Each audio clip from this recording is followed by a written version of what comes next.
Hello, good morning. Good morning. Happy Monday, everybody. Panibagong araw, panibagong balagbagan na naman po tayo ng trabaho. Lunis na lunis, balagbagan no? Walang patapos ang trabaho. Ganun talaga, ganun na plan natin. Once a farmer, always a farmer. Sabi nga nila eh. At kami ang nag-opisina sa garden. Oo nga, papunta na po pala tayo dun sa ating university. Sa office, dun sa university. Alam niyo ba kung saan university yun? Sa UG. University of Garden. Tayong maganda yung klima natin ngayon. Hindi masyadong malakas po yung hangin. Sa ito, ano, araw no? Oh. Ikot. Oh. Ikot. Oh, di ba? Patatas ulit patatanim nila dito, no? Dinoble. Nung kailan single, ngayon naman double. Dalawa, 1, 2. Dalawahan salisihan. Ayan yung maganda pag may stock po kayong binhi. Lalo na ngayon at mamahal ng binhi ng patatas ngayon. 130 na no. Wala. Ganun talaga. Kung gusto mo, bumili ka. Pag hindi, idiwag. Takbo tayo, taray. Ayan. Sakan ka na, taray. Sa Tagalog, takbo. Ayan pa, may patubig na naman dyan. Nga. Sakto lang din naman yung patatas natin doon, mapatubigan din. Yung naunang naitanim. Ito po yung pinapatubigan, no. Oh. Mga ilang buwan na yung karot pa. Ay, karot. 3 buwan na yan. Isa lang ibig sabihin niya kaya pinapatubigan yan. Malapit ng harvestin. Mga 5 days yan, magdadamo ng mga yan. Para gumana yung pinatubig nila, tsaka lumambot yung pagbubunot ng stem ng patatas. Ayan o, sa tabi niya lang, patatas din. Patatas ulit. Oo nga, patatas hanggang niya sa baba, puros patatas. Madalang ka makakita ng repolyo. Tsaka karot. Pero mababa repolyo. Yun lang, mababa talaga repolyo. Sa ano man, sa ibang lugar man, no? Siguro. Tsaka karot. Dito, ilan lang karot? O yan. Ito lang naman sa baba na rin. Ito, naka-garden. Sa tabi ng greenhouse. Yun. Ay, doon. Tsaka, yun, patubo doon. Tsaka meron pa sa may daanan dyan sa baba. Pero pag patatas dito sa baba. Patatas doon. Patatas sa may mga teres-teres pa na yan. Patatas na pinakamalawak doon. Dito pa sa dinadaanan po natin. Yan, patatas. Yung dinaanan natin. Tapos yan yung pinapatubigan na malawit ma-harvest. Ayun na naman yung bagong kakatanim ulit na patatas na pwede na matakpan. Diba? Saan ka pa? Dito ka sa Bugyas. Maraming patatas. Kahit saan banda ka tumingin. Patatas! Maros patatas eh. Meron pa pala dito sa baba. Teka. Ayan patatas. Sa pinakababa doon, kung kita sa video, pero patatas. Ay, yung malapit sa sapa naman doon sa baba na yan. Pag akyat mo naman ng bundok doon. Patatas yun.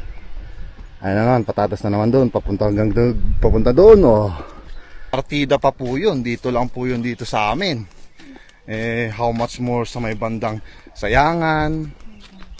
Di ba? Kasi malawak ang Bugyas. Malawak talaga ang Bugyas. Tsaka sa ito sa mga may mountain province meron doon Marami doon. Malawak pa nga yung garden nila doon. Yung buong bundok ginawa nilang garden. Sa hektarya. Talaga. Sa may bandang Sinto, mga ganon, dami. Kaya Sa Mangkayan. Mangkayan. Bangaw. Ayun, bali naisip ko yung Mangkayan. Naalala ko tuloy si Sir David Gayomba, yung kagarden po natin doon. Kumusta ngay uncle? Nya ngay mulayo dita. Ay sino pa din mulayo sa tanuot, patatas, abo, mayat adi. Ta, everybody's happy, kananda, nagsakta ko amin niya. Shoutout din po pala kay Auntie Isang na taga Mountain Province. Hello Auntie.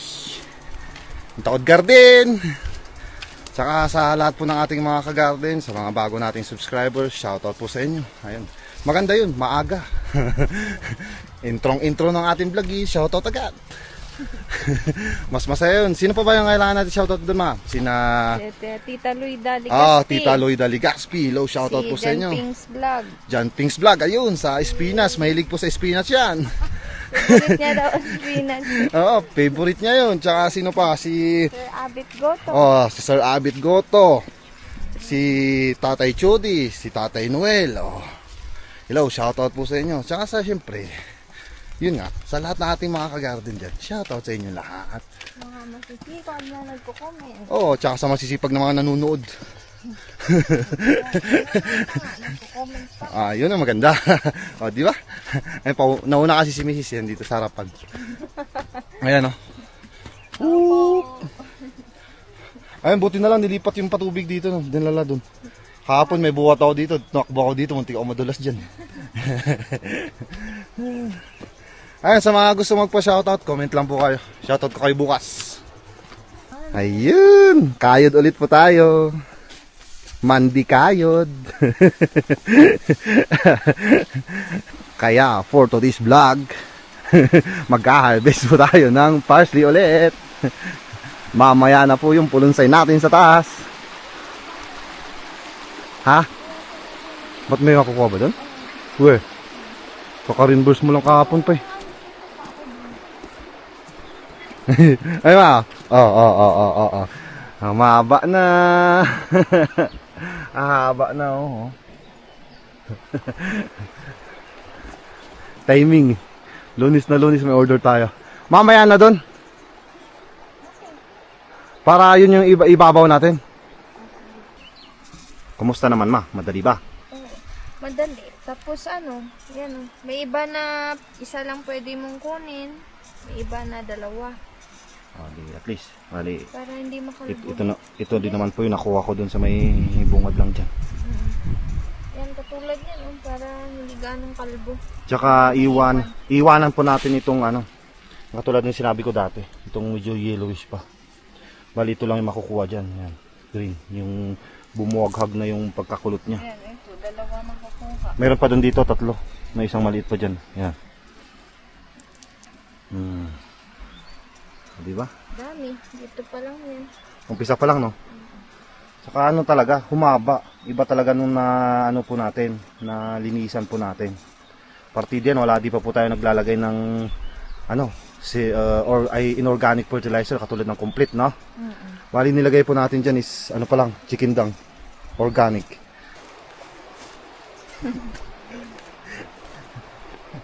Lagay na po natin sa sako. Medyo mainit yung klima natin ngayon. Madaling matuyo. Mamaya malagta. Sasalansan na natin dito. Para makita natin kung gaano karami makukuha natin dito, no? Dito. Ilang na makuha natin. Baka biglang magmilagro, kalahating sako agad.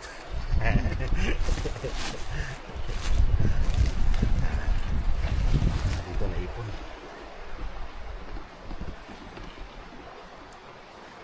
Ay, tignan nyo pagsasalansan ko dito sa loob. Kailangan ganyan para pag kukunin natin, pag ganyan-ganyan, kumpul-kumpul.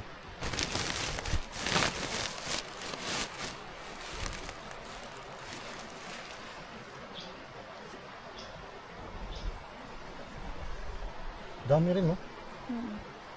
Kasi medyo mabigat siya. Malalaki. Malaki na, mahaba pa. Pang ilang harvest na pala natin ito?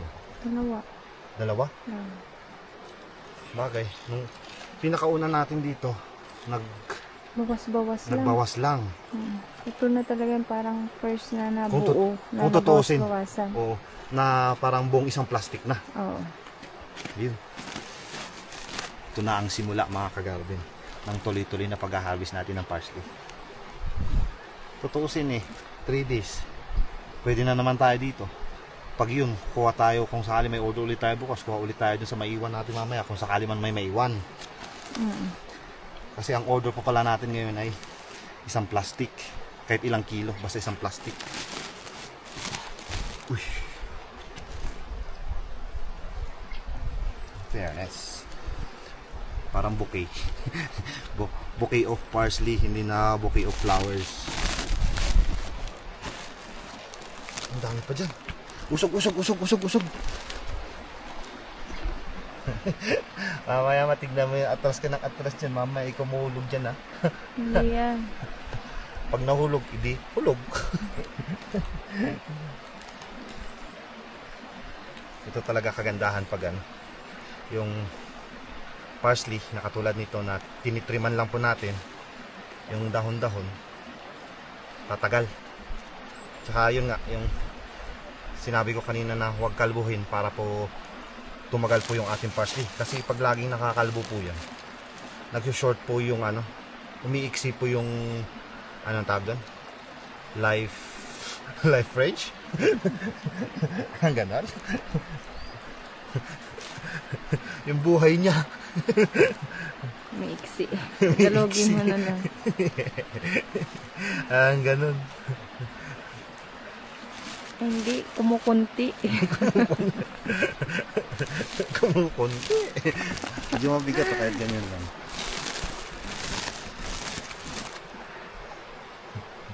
Kaya kailangan pa rin nag-iwan tayo ng mga 4 na mahaba, ganon.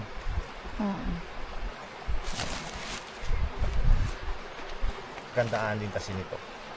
Pag mura man, makakabawi ka sa susunod kasi may ma-harvest ka ulit. At every other day kung 20-20, ayos lang. Oo. 20 pesos ang kuha? O per kilo? Per kilo. Ay, yung kadami niya. Yung ano, per kilo. Kasi may time na umaabot ng 20 per kilo mo. Oo. Yan na po mga kakarin, nakuha natin banda doon. Ayan, naumpisa na namin ni Mrs. to. Ayan, tayo lang ma. Pakita ko sa mga kakarin natin. Ayan, meron pa yan. Papunta doon. Kaya baka kayang-kaya natin mapuno ito. Ayan na. Okay na ito ma, di ba? Oo, okay na yan. Bali may naiwan pa kami na ilang kama. 2, 4, 6, 8, 10, 14, 15. 15 kama na naiwan. Tapos di bali 12 na eh. Kaya doon na naman tayo sa taas. Doon naman po tayo sa ating pulunsay. Dali natin dito sa may bodega. Bigat. Bigat. Dito muna. Try natin 1 kilo. Ang mahiwagang timbangan. Basihan lang. Ayun, sa pula tayo titingin ha. Kaya lang. Dulas ka na ito.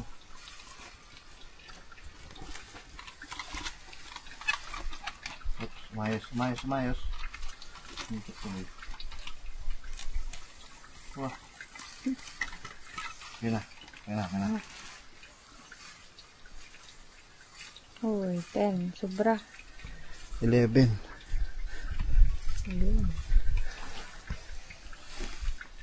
Okay na yan. 11 na. Sakto. Ito lang. Dito tayo ng 10 kilo. Oh, Minus 1 kasi. Yan muna.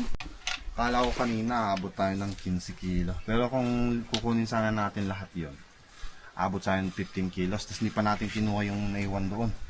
Bali, nag-usap kami ni Mrs. Kakatext na naman nila. May order na naman kami ng Huwebes. So, alangan kalbuhin nga po natin. Nag-iwan na lang po kami ng ma-harvest natin doon. Dadagdagan na lang natin. Tapos kung may mapipilian tayo ulit next Thursday, hindi mas maayos, di ba mga garden? So yun, bali magpapahinga tayo ngayon, may merienda tayo. Tapos saka tayo aakyat dun sa taas. Tuloy po natin mag-harvest ng ating spinach kasi doble yung order natin eh. parsley tsaka spinach. Naman. Ayan, isang konti lang po yung kinuha nating spinach. Konti lang kasi order nila. Isang crates lang. Sakto-sakto lang to pang isang karton na maliit. Tapos yung parsley. Babaw na natin tong parsley. Di ba? Talian na lang para hindi tumakbo. Mamaya mahulog po dun sa bangin.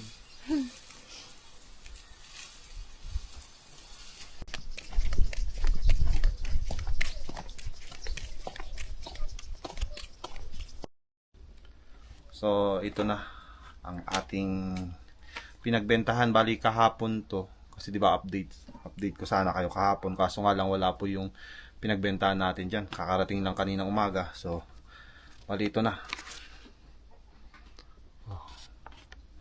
Kita natin ng 2 araw. Ayan. Bali sa ano natin, sa parsley po natin kanina na yon.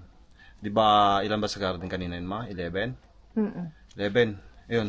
11 din dito. Nag-12 kanina eh. Nung nahugasan na, napatuyo ko na, na-drain na. Ayun, 12. Bali, kinuha sa atin ng 60 per kilo. Yan. Tapos yung pulunsay natin, yung kahapon na yun na isang basket, bali, 13 kilos net. Tapos yung kanina, yung isang crates, 7 kilos net. So, bali, 20, yun. Tapos times 40. 40 yung presyohan dito. Sa amin lang di dyan lang sa baba. So, yun, may 800. Kaya, at least kahit paano, may pumasok sa atin na cash. Hindi pa natin alam yung mga naipadala natin nung last doon sa Trinidad. Ano pa kasi yun? Kailangang puntahan dun. So, yun. Kaya sumaglit lang kami dito. Pang dito lang sa baba para may pambili-bili tayo ng pangailangan natin araw-araw. So, yun. At least na-update ko kayo mga ka-garden. Hindi lang pala ito Siyempre, dito yung bayad. Oh. So, yun. Thank you po na marami sa panunod. Tsaka sa walang sawa niyo pong suporta. Mag-ingat po kayo palagi mga ka-garden. And God bless. Bukas ulit. Bye-bye.